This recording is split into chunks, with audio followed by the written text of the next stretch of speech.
is our new recliner, and I like it a lot. It used to be a friend of ours. And today on my channel, I am going to be reading something that I read one other time. It's one of my best pieces of literature that I ever wrote, in my opinion. It is called My Hojoki, and I wrote this over a decade ago. It is my attempt to write my own version of the famous Japanese poem Hojoki by Chome. This short essay is an entanglement of memoir and amateur ornithology. It tells the story of my mental illness, braiding it together with nature imagery, involving a large selection of my favorite birds. I hope that you enjoy its read. I feel it was one of my better pieces of writing. So, My Hojoki by Maggie Hess. I have never lost a home, and I can only imagine how a fire is to survive with all of your things on the other side. But for months at a time, I lost my mind, and for years my self-control and my self-confidence were shattered so violently, I wasn't sure I would ever be myself again. Maybe mental state comes and goes, as does strength and earthly possessions. Sometimes it was just a porch that saw me through to sanity, connecting me to birds and the nature around me, birds dipping into old unused chimneys, summer flocks or maybe bats rather, and as the flock is with womankind. These homes on my street have historically housed African American men, women, and children. In the city southern town, we all wait for the same rain.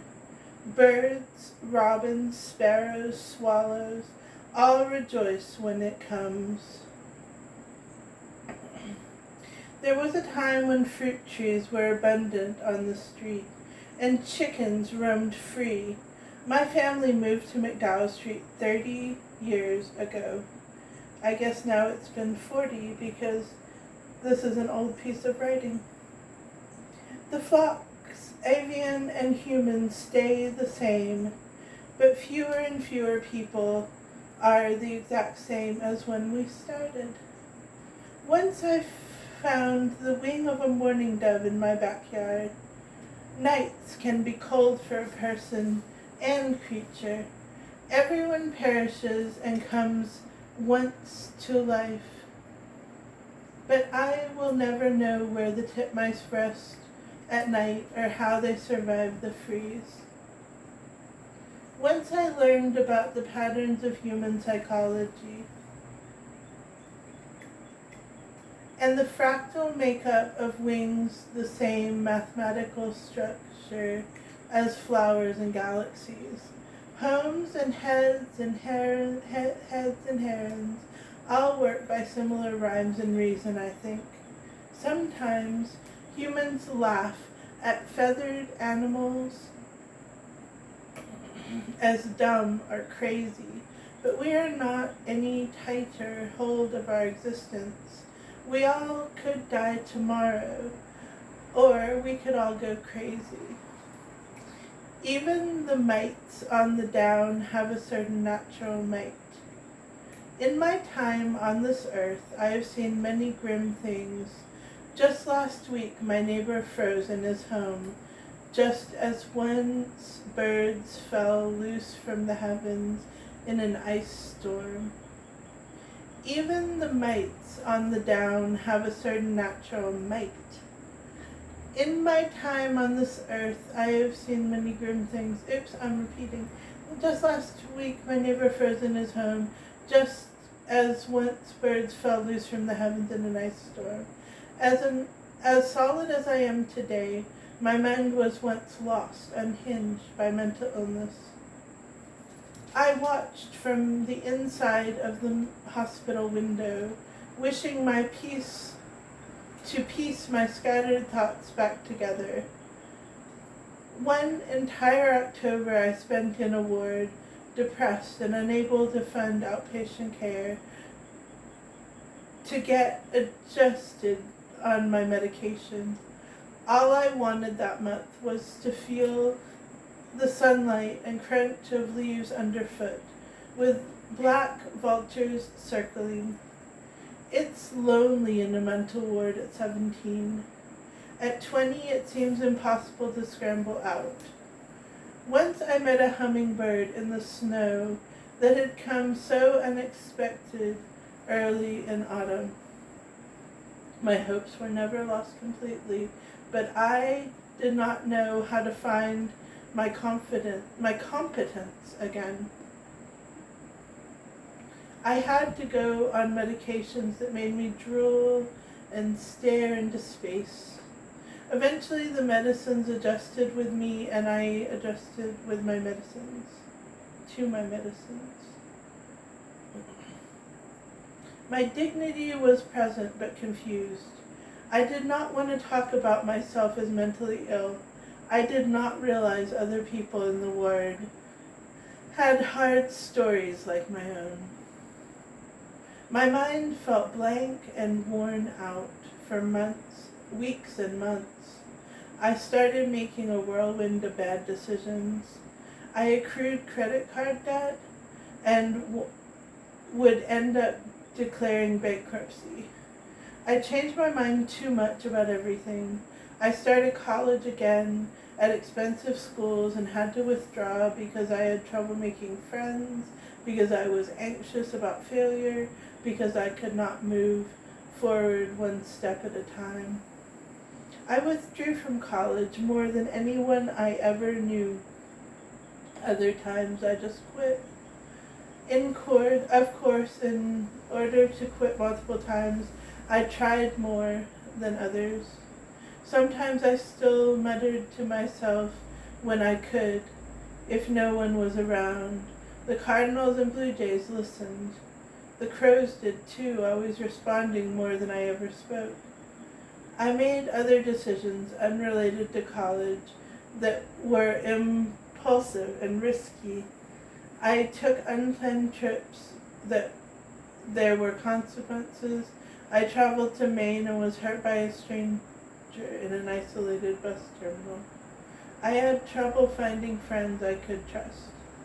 I thought, paradoxically, I also had more support than most, so I endured a self-made loneliness far too long.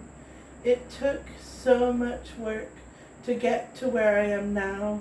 Even just 5 years ago, I cried and suffered in crisis every night. My medicines needed readjusting. I am a pacifist, but one of the worst results of my mental illness was I physically hurt a woman's hand in anger once.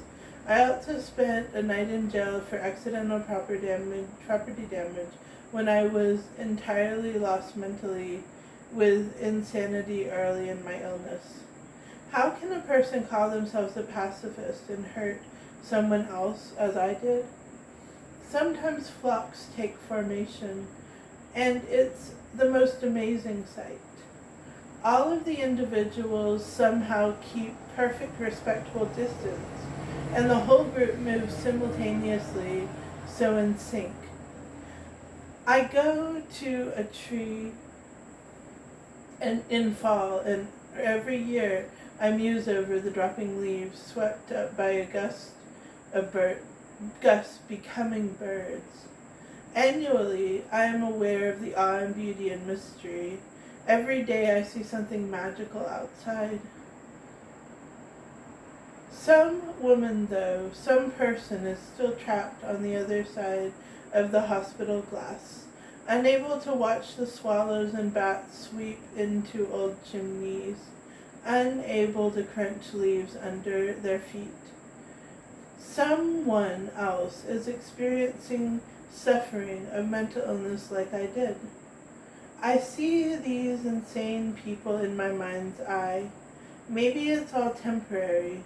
I think everyone could be helped with the right circumstances like me. Support and caring friends and family, always having a home, legal help in dire straits, and perseverance from inside. Secretly, I think we all have hope for perseverance if we were given the necessary treatment to comprehend and complied with those who have our best interests in mind. Currently, so many with mental illness go directly to jail, and no one pays their bail or defends them. Currently, not enough people can afford medicine, even find studies to help them become sane. I know I am one of the lucky ones with this illness.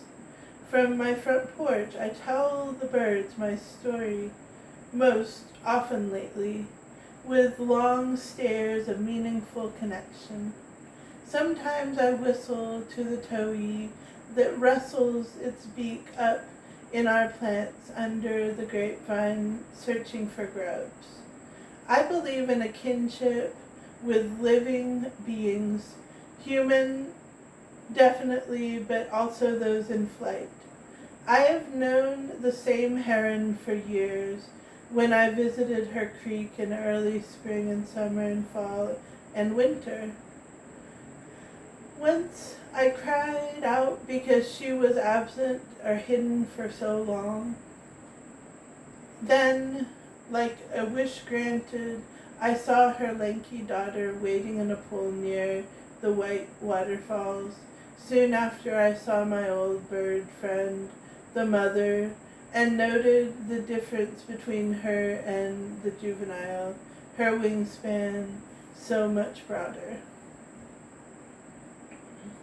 Revisiting the shore when I rarely am able, I have watched the plovers and sanderlings who run in and out of the tide. Their numbers seem to me to retreat in some distant place of non-being. I have worried they are thinning in numbers. As the pelicans always seem constant and still fed by fish and good enough waters, I think them and threatened by vulnerable human populations. Toxins in rising riptides rip apart this world in every region. There is no perfect, safe place from the elements, only an ability to choose not to wreck and ravage our planet.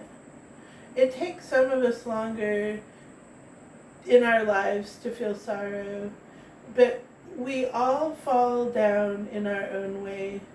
We can lie crying or stand against stronger people, reaching back with an open hand to pull the next individual to their feet.